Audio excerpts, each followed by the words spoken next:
to me and shot right for those things. Then it disappeared on them, and it was just gone. The military says the lights over Arizona last night were flares, but the people who saw the lights last night say they couldn't have been flares. In central Phoenix, in what is known as the Sunny Slope area, the Lay family were coming home in the early evening to watch for the Hale-Bopp comet when they witnessed a very large craft fly directly over their house. You know, because when the craft went over, I really focused on the light. The tip was right out in the street, and the arm is going by, and the end of the arm was at least to that mountain over there. It was 600-700 feet away with these huge lights set inside of it. And I look inside, and it's like, it's wavy. When you look down the street on a hot day in Phoenix, above the street's like, it's really wavy, and you see everything kind of distorted, and that's what it looked like up inside the middle of the craft. And it just skimmed by, didn't even make a sound, not even a sound.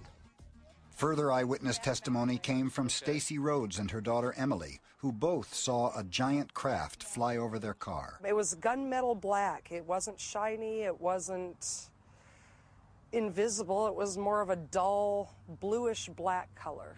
And we both just stayed there and looked at it for a couple minutes, and it was completely silent. Mike Fortson spotted the same craft from his backyard in Chandler, a suburb of Phoenix. When you're looking to the north towards Phoenix proper, the lights of the city of Phoenix and Tempe and Scottsdale and all these here will form a gray background. And this was a black object coming through a gray background. We had no problem whatsoever seeing this vehicle. We knew it wasn't really ours because it was just too doggone big. Matter of fact, profoundly massive is a better way to describe it. We don't really have words in our language to describe something that large. It was huge. Councilwoman Frances Barwood was approached by a reporter who complained about the lack of response from local government regarding the sightings. What this reporter said was that they had gone to every level of government, including the city of Phoenix, and nobody would talk to them. That this object went from north of Prescott, from Paulding, all the way down to Tucson, and then was also seen in Wickenburg. And nobody would give them any answer. They either told them that they were not going to talk about it at all, or that there was nothing, that nothing happened. Responding to mounting pressure from his constituents, Governor Fife Symington held a press conference. Oh, I'm going to order a full, investigation of this through DPS. We're going to make all the necessary inquiries, and we're going to get to the bottom of it. We're going to find out if it was a UFO. Later that day, Governor Symington held an unscheduled live press conference to announce that they had discovered the source behind the Phoenix lights.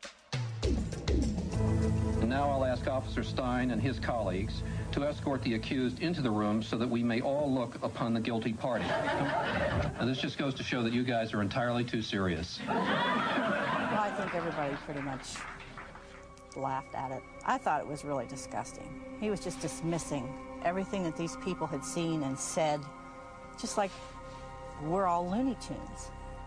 I just thought that was a really improper attitude for somebody in his position. Nobody in state, local, federal, military, nobody wanted to talk about it. They didn't want to interview witnesses. They said it didn't happen. They said it didn't concern them. There was one councilwoman, Frances Barwood. She's the one that spoke up and said, why don't we investigate? And then when it came time for her election, she lost. And the press, the media, everybody else was really trashing her bad. Why is everybody so afraid?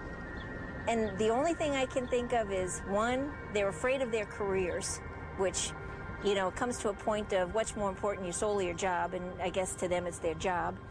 And the second thing is the scorn factor. The U.S. military's involvement in the UFO subject dates back to World War II. It began with the sighting by Air Force pilots of mysterious luminous orbs called Foo Fighters, which would pace aircraft during missions and dart away. They fly circles around anything you've got. That strange behavior includes the ability to both hover and move at extremely high velocity, to make right-angled turns at high speed, to go straight up, straight down, all of this typically without any noise, without any visible external engines, without any wings, without any tail. We simply could not do that back 50 years ago. In the summer of 1947, numerous UFOs were spotted by local authorities, airline pilots, and civilians worldwide. By July, these sightings made headlines in newspapers all across the United States. culminating on the 8th of July with the alleged recovery of a crashed disc on a ranch near Roswell, New Mexico. The military were quick to respond. They send agents out all over this area here to try to get information on Roswell. And yet we stood back like fools and said it didn't exist. It was a weather balloon.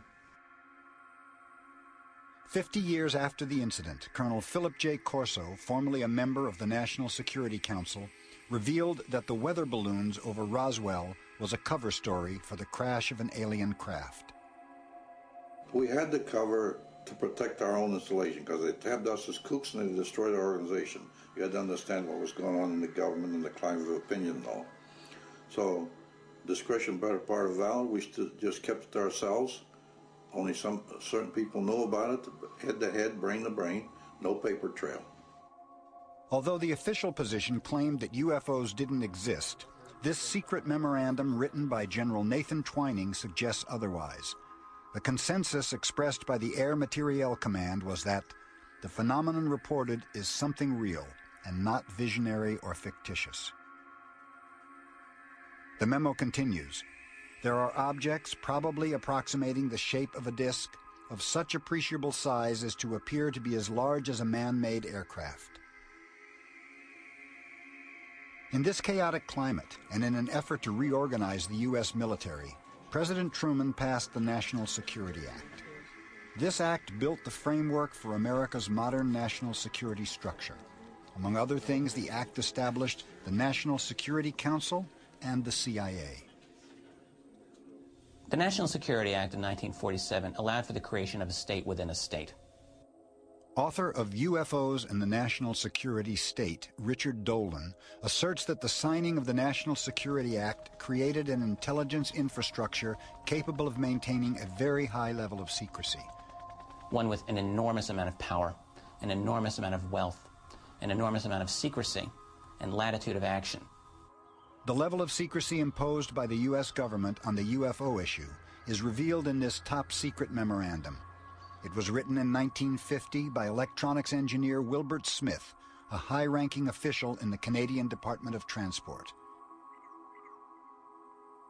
After a meeting with a top government scientist employed by the Pentagon, Smith was informed that flying saucers exist, and more significantly, the matter is the most highly classified subject in the United States government, rating higher even than the H-bomb.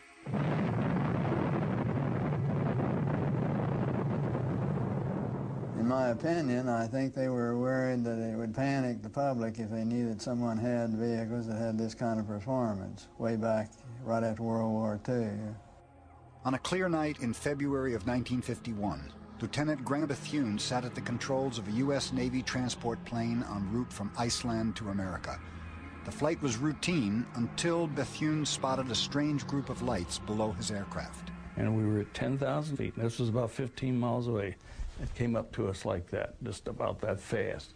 And of course, I disengaged the autopilot to put the nose over. I thought we'd be able to go under this thing and not collide with it. And when I did, it's staring me in the face, and you couldn't see anything out the cockpit. We could tell it was a monster about 300 feet in diameter. As it drifted out to our right, we could see the dome. According to Lieutenant Bethune, the object remained in this position for about a minute. It then accelerated rapidly and disappeared above the horizon. Upon landing at an air base in Newfoundland, he was briefed and interrogated by several officers from Naval Intelligence. At the conclusion, he was ordered to never speak about this incident again. You accept anything like that simply because you're in the military, and that's your job, is defending the country, and whatever they tell you to do, you do.